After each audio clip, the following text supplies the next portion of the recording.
t'aime, Bruxelles, je t'aime. Tu m'avais manqué, Bruxelles, je t'aime, Bruxelles, je t'aime. T'es ma préférée, Bruxelles, je t'aime, Bruxelles, je t'aime. Hola y bienvenidos a Bruselas Te Quiero, nuestro programa semanal de debate político. Desde el corazón de Europa analizamos los principales temas de actualidad internacional y vemos la postura y el papel de la Unión Europea, con sus luces y sus sombras. Soy Paula Soler, gracias por estar ahí. Comenzamos. La victoria de Ursula von der Leyen en el Parlamento Europeo no ha sido una de la que presumir. Muchos de los eurodiputados que la apoyaron en la moción de censura lo hicieron sin entusiasmo y con el fin de evitar una crisis política. Ahora, el reto de la presidenta de la Comisión es el de sacar adelante su agenda con una mayoría frágil y una oposición fuerte. Las intensas batallas que se avecinan en torno al próximo presupuesto a largo plazo y la inminente guerra comercial con Estados Unidos no hacen sino aumentar la presión sobre von der Leyen. ¿Podrá Úrsula cumplir sus promesas? Además, el aumento de los flujos migratorios procedentes de Libia que está experimentando Grecia en estos momentos podría fácilmente convertirse en la crisis del verano de la Unión Europea. La semana pasada, solo en la isla de Creta, llegaron casi 500 migrantes al día. En respuesta, Atenas anunció medidas más estrictas y suspendió las solicitudes de asilo durante 3 meses. Todo esto tras un incidente diplomático en Bengasi, donde una delegación de la Unión Europea fue expulsada de Libia por un caudillo militar. Bruselas quiere que Libia coopere, pero ¿cómo lidiar con un Estado que está fallando? A esta y otras preguntas trataremos de responder hoy aquí en Bruselas Te Quiero con nuestros invitados. Javi López, eurodiputado del PSOE en el Grupo de los Socialistas, María Tadeo, que es responsable en Bruselas para Le Grand Continent. Buenos días. Y Sebastián Rodríguez, responsable de campaña en el Movimiento Europeo Internacional. Bienvenidos a todos y gracias por acompañarnos, pero antes de empezar, echemos un vistazo a la nueva realidad política en Bruselas.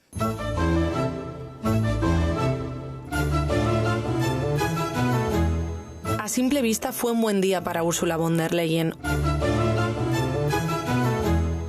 Una sólida mayoría de los miembros del Parlamento Europeo le expresaron su apoyo. Sin embargo, para lograr este resultado, la democristiana alemana tuvo que gastar bastantes recursos políticos para lograr concesiones de los socialistas y demócratas y mantenerlos a bordo. Esta vez funcionó. Pero sus aliados de centroizquierda dejaron claro que, a partir de ahora, esperan que se ciña a las políticas acordadas, por ejemplo, en materia de clima. Una política que ha enfrentado cada vez más a von der Leyen con su propio Partido Popular Europeo, liderado por su némesis Manfred Weber. Los analistas en Bruselas predicen animados debates sobre el destino de los objetivos de emisiones para 2040, así como arduas negociaciones presupuestarias en los próximos meses. La pregunta es, ¿hasta qué punto se complicará la situación? Vamos a empezar contigo, Javi, por alusiones. La mayor parte de los socialistas no ha votado a favor de esta moción. Ha votado en contra. ¿A qué coste y cómo de debilitada ha salido la Comisión von der Leyen de esta moción? Creo que políticamente ha sido enormemente útil la moción de censura contra la Comisión Europea, especialmente porque ha puesto frente al espejo la estrategia que estaba llevando a cabo el Partido Popular Europeo en el Parlamento durante el último año. Nosotros nos hemos encontrado con la investidura de la nueva Comisión durante el último año, como el PP pretendía tener una doble mayoría, ¿no? Entonces, escoger una mayoría con liberales, verdes y socialistas y una mayoría con la extrema derecha para cuestiones sectoriales como migración, agenda verde, sacar sus posturas.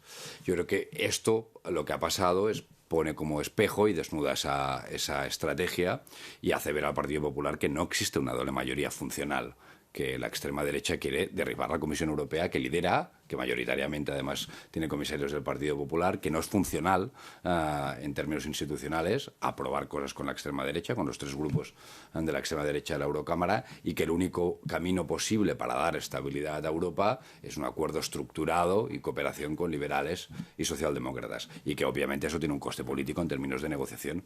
Y yo creo que la moción permitió ver eso, y de forma muy explícita, así que también elevar el coste en la negociación, para ellos con nosotros. Y Sebastián, ¿tú crees que este tipo de cooperación flexible de la que hablaba Javi es viable para von der Leyen o debería de mantenerse fiel a esa agenda inicial que ya tenía y a esa coalición inicial que ya tenía durante su primer mandato? Es muy buena pregunta y yo creo que Úrsula y la Comisión, al igual que cualquier otro gobierno, porque esto también hay que explicarlo fuera de esta ciudad, al igual que cualquier otro gobierno, pues tiene que dar rendición de cuentas al Parlamento. Y a mí lo que me parece bastante interesante de todo este proceso es que ha sido muy democrático e incluso me ha hecho reflexionar, ¿no? Porque el 10% de los eurodiputados, con una firma, ha puesto en jaque a una comisión que ha tenido que venir a prisa y corriendo a Estrasburgo a dar explicaciones, subiendo el coste de la negociación, pero luego también se han visto muchas fracturas dentro de la familia del PP europeo. Entonces, yo, incluso si lo trasladamos a España, 35 diputados del Congreso podrían hacer que el presidente Sánchez pasase por lo mismo. Hay algo que es importante decir, que es un procedimiento increíblemente democrático y al final la comisión ha salido adelante, se la juegan los presupuestos como cualquier otro gobierno. Lo más importante que tienen son los presupuestos, porque ahí es donde está la política.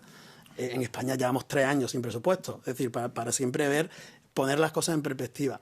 Y ahora empiezan 2 años de negociación y veremos a ver cómo sale. Desde luego esa flexibilidad del PP está en los números y creo que se la han jugado y quizás estarán reflexionando ahora mismo si esa es la mejor forma de continuar.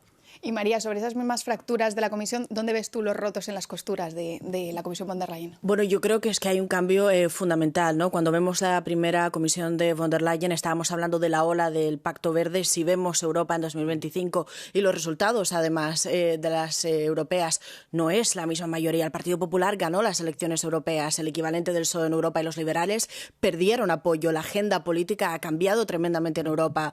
Hablar del Pacto Verde a día de hoy es algo que, si hablas con la industria europea, es complicado. Lo que ellos quieren es una industria, sí limpia, pero quieren una industria mucho más fuerte. Hablamos de simplificación, hablamos de todos unos temas que ya no son los de esa primera comisión. Yo lo que sí entiendo es que dentro del Partido Popular hay varias almas en el Partido Popular Europeo, eso es verdad, pero también creo que hay una reivindicación de nosotros gestionamos esta agenda porque la hemos ganado, estamos más conectados con lo que es una parte de la opinión pública europea y por lo tanto tenemos que ir en esa línea, lo que implica que a lo mejor son los liberales y el equivalente de los europeos los que se van a tener que adaptar, pero todo esto refleja una realidad de las europeas. Hubo un resultado que no fue bueno. Repito, el contexto político ha cambiado muchísimo en Europa y después volvemos a la pregunta inicial, cuando has hablado, por ejemplo, de extrema derecha. ¿Qué es la extrema derecha para ti? Porque lo que yo creo es que a día de hoy, si vemos a Giorgia Meloni, está claro que la Comisión no considera a Giorgia Meloni como extrema derecha. Si vemos en cada Consejo Europeo, hay una reunión sobre inmigración que tiene lugar en todos estos consejos europeos, donde, por ejemplo, la primera ministra danesa, que es miembro del equivalente, digamos, del PSOE en Europa, se sienta con ella y asume la línea de Giorgia Meloni. Por lo tanto, yo creo que esto es todo mucho más complicado, pero que refleja lo que ha sido el problema fundamental. En las elecciones europeas han cambiado el paso y eso se tiene que reflejar de alguna manera. Por alusiones, Javi, ¿es realista esperar que con los resultados de las elecciones podamos tener el mismo tipo de agenda? Yo creo que no es tan complicado, que es más sencillo, que cualquier gobierno necesita una mayoría estable en un Parlamento para poder funcionar. Cualquier gobierno. Y la Comisión Europea no ha estabilizado su mayoría en el Parlamento Europeo durante este primer año. Y lo hemos visto durante esta moción de censura. ECR ha sido un aliado potencial que ha dicho el PP durante todo este año y también lo ha intentado von der Leyen meterla en la mayoría que daba apoyo a la Comisión Europea. ¿Quién presentó esta moción de confianza? Esta moción de censura, un diputado de ECR. La mayoría de firmas vienen o de patriotas o de ECR. De hecho, la mitad del grupo parlamentario de ECR, la mitad del grupo parlamentario dio apoyo a esta. Pero no los de Meloni. Y Ursula von der Leyen también lo ha dicho, que ella considera que el grupo separa a los italianos de ECR. Por lo tanto, es que es... Por supuesto, porque además yo creo, ya entiendo, digamos, que ella tiene que sentarse en el Consejo Europeo y Meloni es la primera ministra de Italia, entonces tiene que encontrar componendas con ella. Pero otra cuestión es como políticamente cómo se gestiona el Parlamento y cómo tienes una mayoría estable. Y bueno, ECR se partió por la mitad, no es un grupo funcional y no es un grupo con el que se pueda construir una mayoría estable dentro del Parlamento Europeo, que era la tesis fundamental que tenía el PP durante todo este año.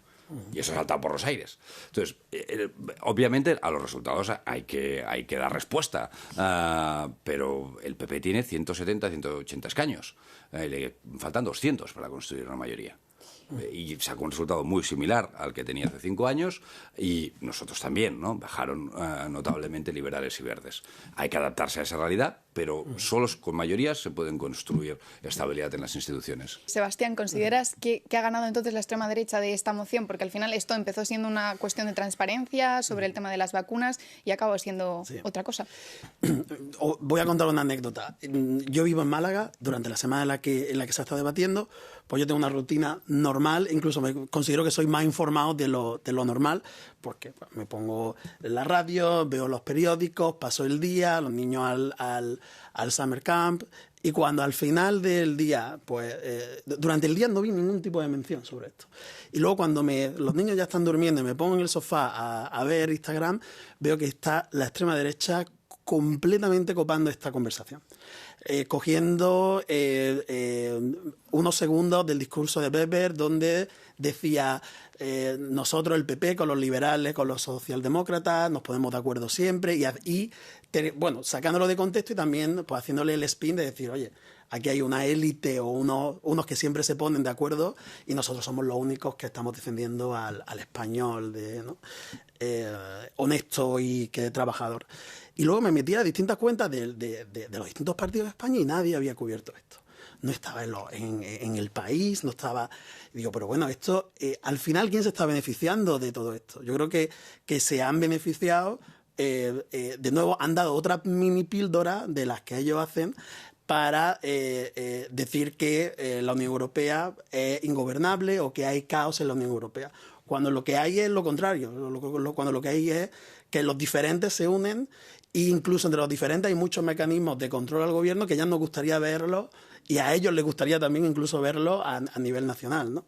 Porque a los autoritarios a ellos no les gustan el control parlamentario, a los autoritarios no les gusta que se ponga la crítica, Entonces yo creo que los proeuropeos ahí hemos fallado también un poquito en dar el contexto. Es decir, oye, esto está pasando por este tipo por esta contextualización, pero sin traer el drama que vemos en la política nacional a nivel europeo. Yo creo que todos los partidos lo hacen y además España somos un mal estudiante en ese tema porque traemos temas nacionales a Bruselas que no se deben de traer, en mi humilde opinión, pero trasladar ese drama que hay a nivel nacional aquí en Europa va a beneficiar a los extremos. María, ¿estás de acuerdo? No, yo no creo que haya ganado la extrema derecha de ninguna manera y creo que esta es una historia bastante de la burbuja europea. No creo que una persona que se planteaba votar o no a lo que consideramos, repito, es que la cuestión de que esa extrema derecha es complicada en el 2025, quién entra y quién no entra, pero repito, no creo que haya cambiado el sentido del voto de ninguno. Al final uno le habla a su público. Creo que además von der Leyen fue inteligente en abrir ese debate hablando de al final esto se ha planteado por complotistas, amigos de Putin y demás. Después también hay una teoría que no comparto del todo y es esta doble mayoría que el Partido Popular estaría planteando, porque yo creo que desde el momento en el que fue reelecta lo dijo claro, yo quiero mantener mi mayoría proeuropea, eso significa el equivalente del PSOE, los liberales, también deja la puerta abierta a Meloni en algunos dossiers, pero es que esa es la realidad a día de hoy en el Consejo Europeo y Italia es un país muy grande para ignorar. Eso se ha visto también en el voto cuando Meloni entra en este pacto de no agresión, pero yo no creo que en ningún momento el Partido Popular haya dicho queremos plantear una mayoría alternativa. Yo creo que lo que ellos han planteado es que hay algunos dosieres donde ellos creen, por ejemplo, en la inmigración, que los partidos, ya sea a lo mejor progresistas o liberales, no entienden ahora mismo dónde va la opinión pública europea. La opinión pública europea quiere medidas más fuertes en este momento, si vemos los resultados de este último año, y se plantean otras formaciones con las que poder sacar acuerdos puntuales. Pero yo no creo en ningún momento que el Partido Popular haya dicho hay dos mayorías y tenemos que ver si creamos una alternativa. Ellos tienen una calculadora y ven que no hay números para eso, además. Sí, yo creo que von der Leyen no lo ha dicho, pero sí que actúa como tal el PP en el Parlamento Europeo. De hecho, el discurso de la líder de los liberales fue von der Leyen, ponga usted orden en su familia política. Porque esa estrategia de la doble mayoría es verdad que no es algo que esté buscando deliberadamente la Comisión Europea, pero que sí que Weber lo busca. Y no, claro, ellos quieren aprobar las cosas institucionales y los presupuestos y la Comisión contigo, con socialistas y liberales, pero luego en inmigración y en temas verdes, que son muy sensibles, los quiere aprobar con la extrema derecha, ¿no? Digamos, básicamente eso es lo que... Porque ellos creen que los grupos liberales y eso no están, digamos, siendo... No colaboran de alguna manera, ¿no? Bueno, no están de acuerdo con ellos, con su postura, ¿no? Y están de acuerdo con la postura de la extrema derecha sobre inmigración, el PP, vale, digamos. Pero es que eso no funciona así. O sea, en los gobiernos los partidos no pueden escoger saco algo con un partido y otra cosa con otro. Lo que se necesita es una estabilidad y uno tiene que asumir y digerir las contradicciones, todos, que conlleva estar juntos. Entonces, el PP tiene que sentarse y tener paciencia para discutir y ponerse de acuerdo sobre temas verdes y temas de migración con socialistas y liberales, si quiere su apoyo luego para los presupuestos, para las cuestiones institucionales, para las leyes mayoritarias. Pero el problema es que buscando una doble mayoría, y eso es el mensaje que se le envió, no los socialistas, liberales y verdes, buscando una doble mayoría, o utilizando una mayoría alternativa, que utilizó esa expresión Weber en su discurso, se puede quedar sin.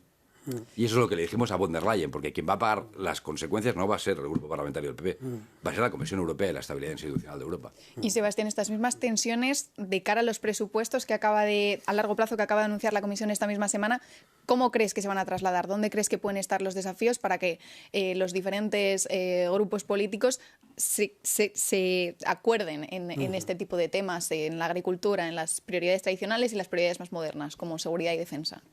Yo creo que la propuesta de presupuesto está alineada con la opinión pública, con la opinión pública en tanto que se puede medir y en cuanto a que se aumenta la defensa, se aumenta la protección de las fronteras exteriores. Y yo creo en un contexto en el que estamos intentando buscar dinero, las partidas más importantes que hasta ahora pues, han podido ser agricultura, pues se han dejado pues muy reducidas. Y yo creo que ahora el proyecto de... y esto a mí no me parece que sea ni bueno ni malo, porque esto es una propuesta. O sea, esto es una propuesta y ahora pues hay 2 años en el que todo el mundo, pues, como decimos, si tú no te quejas, pues no te van a dar luego.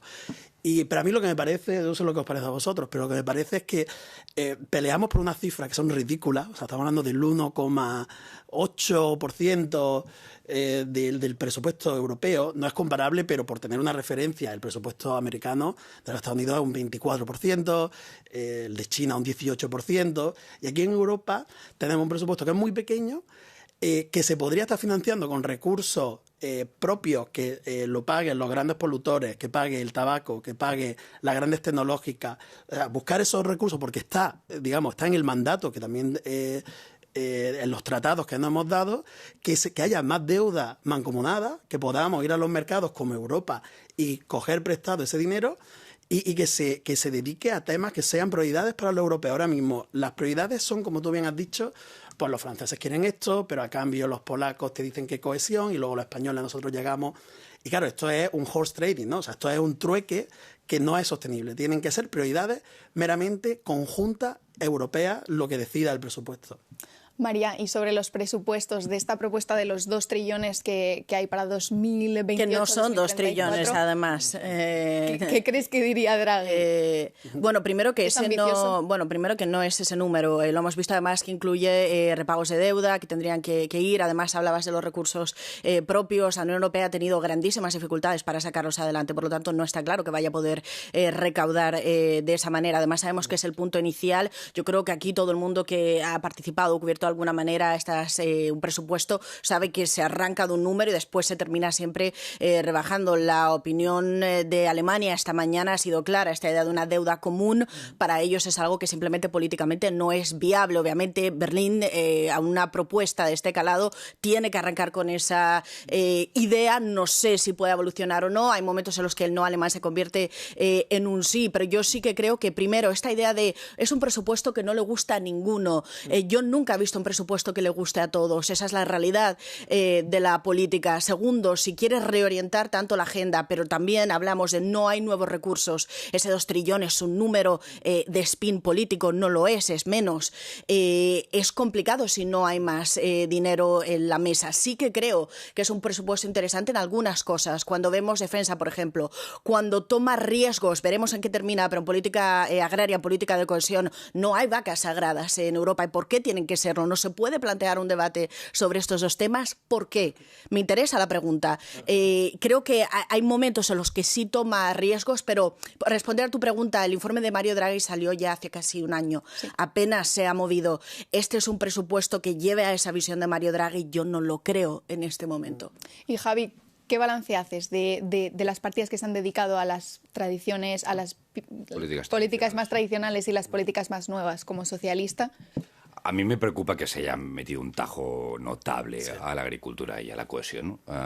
Pues yo creo que no hay vacas sagradas y todo se tiene que poder discutir, evidentemente, pero tal y como está hoy el campo en Europa, creo que nos va a provocar una reacción social y electoral muy preocupante. Yo sería muy cuidadoso en tocar esa partida presupuestaria que recibe un tajo muy relevante en la del campo. Y luego los fondos de cohesión, de los que nos hemos beneficiado países especialmente como España, que a mi modo de ver son el alma también de Europa. Eso me preocupa. Es verdad que tiene cosas interesantes. El presupuesto se multiplica por 5 lo que se gasta en defensa. Y a mí aunque el número es muy bajo, eso también es, digamos, entonces una parte de propaganda política. Entonces es fácil multiplicar por 5. Hay que decir que en el último presupuesto, en el último marco financiero plurianual, era solo el 3% lo que se dedicaba a defensa e inmigración. El total, ¿no? En agricultura un 30%, en cohesión un 30%. Bueno, son nuevas prioridades que se dan respuesta. Y otra cosa que me preocupa a mí es los planes nacionales, digamos, ¿no? Esta cosa de centralización y condicionalidad con los fondos tradicionales, que se utiliza como ejemplo lo bien que han funcionado los Next Generation EU, que me parece que han funcionado bien, pero esta lógica de centralización, primero, en un país compuesto como España, me parece preocupante, ¿no? O Alemania, donde las regiones tienen un papel muy importante, y también porque esta lógica de condicionalidad y centralización es más propia del Fondo Monetario Internacional, cuando da créditos, ¿no? Nosotros somos una comunidad política detrás. Entonces, cómo gestionamos los fondos también indica cómo creemos que es la Unión Europea. Yo no creo que sea una relación entre una Comisión Europea de 27 estados, sino una relación directa con 450 millones de ciudadanos y multigobernanza. Lo bueno es que tenemos 1 año y medio, 2, para poder seguir hablando sobre los presupuestos, así que hacemos una breve pausa. No se vayan, volvemos enseguida para hablar de Libia y cómo el aumento de los flujos migratorios está haciendo saltar las alarmas en Atenas y Bruselas.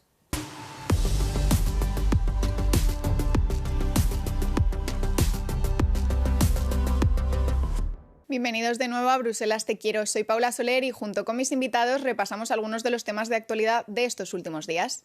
El gobierno griego se enfrenta a un aumento de los flujos migratorios procedentes de Libia, tanto que está desbordando a las autoridades locales y ha llevado a Atenas a suspender las solicitudes de asilo y a dejar a los migrantes en detención administrativa. El objetivo del gobierno es disuadir a las personas que se encuentran en Libia de emprender este peligroso viaje, pero para ello es necesaria la cooperación de los libios. Y precisamente eso es lo que intentaba lograr una delegación de la Unión Europea cuando fue expulsada del país por cuestiones de protocolo. Esto nos plantea la pregunta, Sebastián, de cómo de seria es Libia como socia para la Unión Europea. Mira, nosotros los españoles es muy fácil que también entiendan lo que está pasando en Libia, porque además del drama, el dramón humano que es la migración y lo que pasan las personas que por razones que no deciden tienen que abandonar su casa. Además de ese drama aquí y de todas las mafias que se benefician y de la incongruencia muchas veces por parte nuestra, está el tema geopolítico. Y aquí hay un actor que no habéis mencionado, que es Turquía. O sea, Turquía es clave en todo esto para el problema, pero también la solución.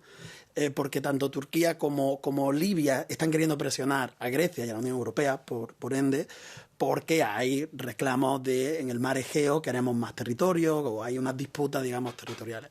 Entonces, en el momento en el que las negociaciones no van bien, el gobierno de Libia suelta la mano, que es lo que pasaba hace tiempo por ejemplo, con Marruecos. Y lo que ahora, por ejemplo, el primer ministro Sánchez está tratando de evitar con Mauritania, que yo creo que es el camino a seguir, desde luego. Entonces, creo que va a ser un verano caliente, creo que también los ciudadanos europeos parecen no tener mucha paciencia por soluciones a largo plazo y están pidiendo un poco de mano dura, pero hay cosas que simplemente no se pueden hacer y sin vulnerar derechos fundamentales que todo ser humano tiene. Y Javi, Grecia e Italia han sido los países que más han llamado la atención sobre este tema últimamente. ¿Crees que están tratando de endurecer la política migratoria europea? Sí, bueno, durante los últimos años el debate sobre la migración ha girado alrededor de la necesidad de control en las fronteras, ¿no? Eso es una realidad y ha sido también una realidad derivada de la situación que tenemos en nuestra vecindad y la llegada de flujos migratorios sin control, muchas veces vía el Mediterráneo, que comporta además dramas humanos gigantescos. Yo diría dos cosas. Uno, a Libia le pasan a la vez buena parte de las cosas malas que le puede pasar a un país, ¿no? Tiene un Estado fallido, dos gobiernos que se autoproclaman legítimos, una estructura social tribal, es uno de los países con más armas del mundo, fronteras sin control, porosas, y además todo el mundo en la región intentando meterse en el país. Todo el mundo, los países del Golfo, Egipto, Turquía. Así que realmente la situación es enormemente preocupante y acaba teniendo un impacto muy grande sobre nosotros, ¿no? Y diría, bueno, lo de Libia también refleja los límites de la política de migración que tiene la Unión Europea. Yo entiendo lo que hacemos, básicamente es tratar con nuestros vecinos para controlar la llegada de migrantes, pero el problema es que hay a veces que no tienes con quién hablar. Entonces la externalización de la gestión de la migración tiene límites. Y el caso de Libia yo creo que lo vemos, ¿no? Obviamente tiene una situación muy preocupante, hay que gestionar las fronteras europeas, por supuesto, y no es aceptable la llegada sin control de barcazas, pero tiene límites lo que estamos diciendo, ¿no? María, sobre este tema, sobre la gestión de los flujos migratorios, ¿crees que está habiendo suficiente solidaridad hacia países como Italia o como Grecia, pero también España? Bueno, Libia es el gran reclamo histórico de Italia, que continúa a pensar no tendríamos que haber intervenido en Libia porque ha creado un gran caos que al final pues lo padece Italia. Yo diría además que no es solo, creo que se ha hablado de Grecia y de Italia. Yo creo que a día de hoy Dinamarca, repito, tiene la presidencia de la rotatoria estos próximos 6 meses. Ellos tienen una línea que es somos duros, justos, pero duros. Además, si vemos a día de hoy en el Consejo Europeo, creo que quedan 2 países que siguen apoyando el pacto migratorio, que es Francia y España, por razones políticas internas, y hasta ahí. Creo que el sentido político en general en Europa va hacia una línea mucho más dura, va mucho más allá de tengamos cuotas y ayuda entre Estados miembros, sino que simplemente el flujo externo hay que pararlo. Esa siempre ha sido la línea, por ejemplo, de Giorgia Meloni, ¿no? Y en este sentido yo creo que es la que agrupa a día de hoy una mayoría que la vemos además plasmada, repito, en cada Consejo Europeo, cuando se reúnen ya más de 10 países que además representan todo el arco político de la Unión Europea. Lo hemos visto también con Polonia en las fronteras, lo hemos visto con Alemania en Schengen y demás. Todo esto yo creo que responde a un giro político en el que esta idea de Angela Merkel que sentó con Siria, podemos ya gestionar y juntos vamos a poder. Creo que Europa en este momento se repliega, estamos hablando además de crisis una detrás de otra, y el europeo en este momento está, a mi modo de ver, lo que busca son medidas más duras, y eso es lo que está intentando ejecutar la Comisión Europea, hablando con países que democráticamente es un debate sobre si se tendría que hablar o no, pero responde a una realidad que es simplemente intentar frenar ese flujo externo, no realocar. Y Sebastián, en 2015 vimos unos flujos totalmente diferentes, lo que llamamos una crisis de refugiados, ¿no? ¿Podemos llamarlo ahora crisis a lo que estamos viviendo, a lo que está ocurriendo? Yo creo que la situación a día de hoy es peor que en el 2015 y porque hay muchísimos focos en distintas partes de Oriente Medio, de África, hay más guerras de las que había en el 2015. ¿Qué es lo que pasa? Que mucha de esa gente se está quedando en los países vecinos. Y al final los que emprenden la ruta más larga son generalmente personas que pueden pagárselo, que son ingenieros, doctores, hablan inglés, es decir, o hablan el idioma del país al que quieren llegar, y son los que emprenden esta ruta. Por eso los que llegan a nuestras costas pues suelen ser mucho más hombres jóvenes. Pero hay mucha gente que se queda en los países de estrictamente limítrofes. ¿Cuál es el problema? Que esos países no tienen los recursos para asumir ese flujo. Y si no lo tienen, esa gente seguirá buscando. Es decir, tú no puedes parar a esa gente. Esa gente va a seguir buscando una mejor calidad de vida, sabiendo los riesgos a los que se enfrentan. Entonces, claro, si ellos mismos no se paran, ¿cómo lo vamos a parar nosotros? Tenemos que intentar no prometer imposibles, pero creo que el aspecto geopolítico es clave para solucionar, sobre todo el norte de África. Creo que se podría hacer más para que esos países pararan ese flujo de migrantes. Y Javi, ¿tú ves justificadas las medidas que ha tomado Grecia? ¿Dónde encontramos un poco el balance entre el respeto a los derechos humanos y la gestión de estos flujos migratorios? Yo entiendo la excepcionalidad del momento, pero al mismo tiempo el derecho internacional no se puede suspender. Y las obligaciones que tienes en tanto en cuanto firmante del Convenio de Ginebra y las obligaciones como país y el derecho a asilo no se puede suspender. Pero bueno, eso es por un lugar. En segundo lugar, yo diría, bueno, es verdad que existe una demanda de una política más dura, que Meloni encarna, pero al mismo tiempo no es solución mágica. Te voy a tener que cortar aquí. Javi, muchas gracias a nuestros invitados por estar aquí y gracias a ustedes por vernos. Hasta pronto.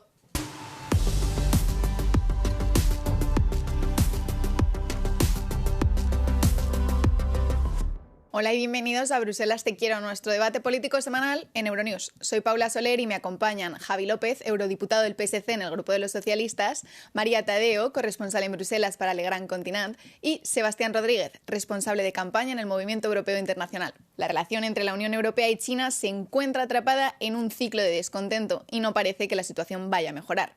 Acceso restringido al mercado, desequilibrios comerciales o el apoyo de China a Rusia en su guerra contra Ucrania. Elija su disputa favorita. Ese es el telón de fondo de la próxima cumbre entre la Unión Europea y China que se celebrará en Pekín la semana que viene. Pero con la sombra de Donald Trump cerniéndose sobre nosotros, algunos sugieren que Bruselas debería trabajar para reavivar las relaciones con los chinos. Con los aranceles que ha impuesto Trump a los productos europeos, María, ¿crees que es momento de acercarnos más al lado chino? Me resulta que el que diga que sí es totalmente ajeno a la realidad, porque a día de hoy lo que vemos es, y lo has mencionado bastante bien, es un país que hay un desequilibrio comercial enorme. Yo esta idea del reseteo bilateral, francamente, nunca la he oído en estos últimos 6 meses de nadie que crea, ya sea la Comisión, Consejo, Parlamento, que puede tener lugar un reseteo si ese desequilibrio comercial se mantiene. Y después tenemos la gran guerra de Ucrania, que es el mayor desequilibrio en Europa en este momento, donde China y Rusia tienen una política de una amistad sin límite. Te puede gustar o no gustar Donald Trump, pero no creo que Europa en este momento simplemente se trate de elegir el mal menor, y además de qué tipo de mal menor estamos hablando. Yo creo que al final esta reunión, que ya lo hemos visto, se planeaba 2 días, ahora pasado a 1 día, llevará a bastante poco. Creo que en estos últimos meses además hay irritantes en el tema de comercio que la Unión Europea ha planteado ya, como puede ser el caso de las tierras raras y de los minerales raros. Creo que además ese desequilibrio por balanza comercial uno y otro, el surplus chino no ha continuado sino más que crecer en estos últimos meses. Por lo tanto, yo encuentro esto bastante complicado y además, insisto, esta idea de resetear la relación, de unirse Unión Europea y China, esto es una narrativa china y ese spin chino político porque les interesa a la hora de crear tensiones con Estados Unidos. Pero yo creo, me gustaría pensar que la Unión Europea es más inteligente que eso. Javi, formas parte de la delegación parlamentaria de Relaciones con la República Popular China. ¿Es China un socio fiable? Y nos está tomando lo suficientemente en serio, porque ya lo comentaba María, ¿no? En principio se rechazó la invitación de venir a Bruselas, se hace la cumbre en Pekín, parece que Xi Jinping ni siquiera va a acudir en persona. El mundo se tiene que construir con una nueva realidad, que es una China gigantesca. Eso es lo que yo diría. Y tenemos que aprender a lidiar con eso. Occidente tiene que aprender a lidiar con eso. Una realidad compleja que también, bueno, nos tensiona. Eso es una realidad, ¿no? Se hablaba de los irritantes. El primer punto a tratar es tener unas relaciones equilibradas desde el punto de vista comercial, ¿no? En donde no haya nadie que haga trampas, porque es cierto que la producción china juega con el dopaje del Estado detrás. Y eso es una cosa que hay que hablar y que se tiene que poder tratar. Pero creo que podemos tener una relación propia, ¿no? Con China. Ni ingenuidad ni confrontación. Eso es lo que le pediría yo a la Unión Europea. Os diría, hablamos mucho de la autonomía estratégica. Bueno, donde vamos a comprobar si tenemos autonomía estratégica es si somos capaces de tener una relación propia, también exigente, pero propia con China en el mundo que viene. Y Sebastián, ¿tú crees que la Unión Europea debería endurecer su postura y sus tácticas de negociación con China? Donde están intentando buscarnos las cosquillas un poco es, esa famosa visita de Sánchez a China hace tiempo, hace una semana. Italia también tiene mucho interés. Están intentando buscar dentro de de los países de la Unión Europea cuál es el eslabón más débil para intentar que ese eslabón ponga presión. Y esto lo vimos con Brexit y creo que lo hicimos muy bien con Brexit. Pero Italia dejó la ruta de la seda, ¿eh? Los italianos han dado un giro también interesante sobre eso porque se han dado cuenta que se prometía una gran relación comercial que al final no se manifestó en la realidad. Por lo tanto, yo insisto en esto. Me gustaría pensar que la Unión Europea es más inteligente, que simplemente, como Trump está en la Casa Blanca, tenemos que acercarnos a China. Yo sí creo que es inteligencia política. Es que los americanos se han dado cuenta, creo, y no solamente Trump, creo que antes también con Biden y en la primera de Trump, se han dado cuenta del riesgo que es para su propia economía tener a China llenando nuestros mercados con productos baratos, subsidiados, no respetando las reglas del juego, y el tema de la OTAN también, ¿no? Es decir, hay un montón de... Y ellos se han dado cuenta. Nosotros hemos sido un poco más naif, ¿no? Un poco más ingenuos.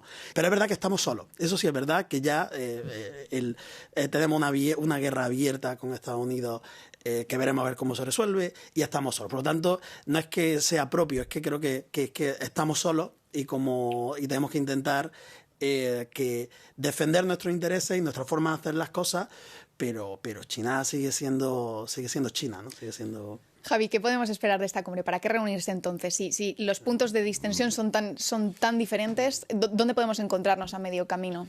A ver, primero yo diría que Estados Unidos con China tiene una relación diferente porque ellos lo que creen es que está en juego su hegemonía como superpotencia mundial y quien la pone en juego es China. Esa característica, que es la característica principal sobre la que ven su relación con China, nosotros no lo tenemos. Nosotros tenemos otra serie de discrepancias profundas en cuanto a intereses económicos o geopolíticos, pero esa, que es la cuestión principal, no. Lo que hay que hacer es hablar y dialogar de forma exigente, firme, en cuanto a la defensa de tus intereses en el ámbito comercial, en el ámbito económico, y aprovechar la oportunidad. Me parece que es una buena noticia que se haga esta cumbre. También es verdad que ha ido todo el mundo. Ha ido Meloni, ha ido Macron, ha ido Scholz, ha ido Sánchez durante los últimos 2 años. O sea que... María, ¿y tú piensas que es un diálogo de sordos, que continúa siendo un diálogo de sordos, como decía Borrell?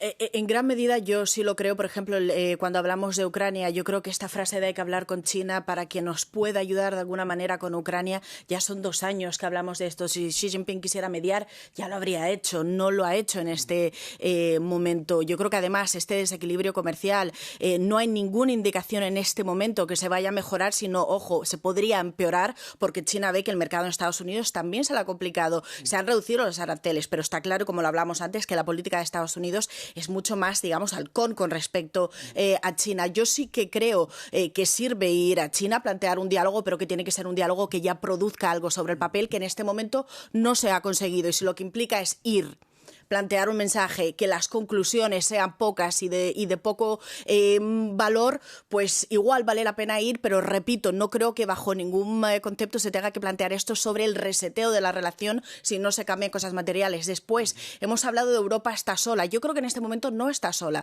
Latinoamérica, Canadá, México, Indonesia, países de Asia, Japón, que quieren plantear vías alternativas, eso es por donde Europa tiene que pasar. Y segundo, ya para concluir, yo creo todo lo que hemos hablado, mejorar el mercado interno. Pues veremos la semana que viene en qué queda esta cumbre entre la Unión Europea y China, pero lamentablemente tenemos que dejarlo aquí.